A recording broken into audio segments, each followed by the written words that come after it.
আপনারা মিডিয়ার কল্যাণে জানতে পেরেছেন সদ্য যুদ্ধবিরোধী চুক্তি লঙ্ঘন করে আমাদের প্রান্তীয় মুসলিম দেশ গাজার উপরে কিভাবে বর্বরিত সন্ত্রাসী হামলা তারা চালিয়েছে। তারা অত্যন্ত বেআইনিভাবে আন্তর্জাতিক মানবতার সকল প্রকার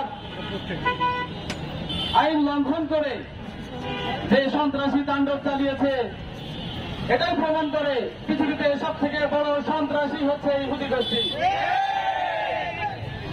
এই ইহুদি গোষ্ঠী আরব মহাদেশের মধ্যে একটি বিস্ফোরা, যাকে পরিকল্পিতভাবে মোসাদ, আমেরিকা সহ তাদের মিত্র রাষ্ট্রগুলো, যারা পৃথিবীতে একবারকে মুসলিম বিরোধী এখানে স্থাপন বসতি করার তারা সকল প্রকার অপতৎপরতা চালিয়ে যাচ্ছে।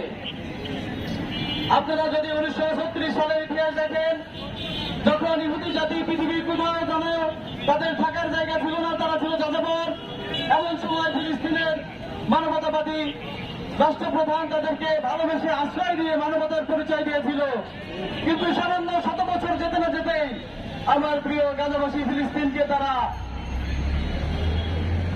হায়নার মতো হামলা চালিয়ে গণকবর রচনা করেছে।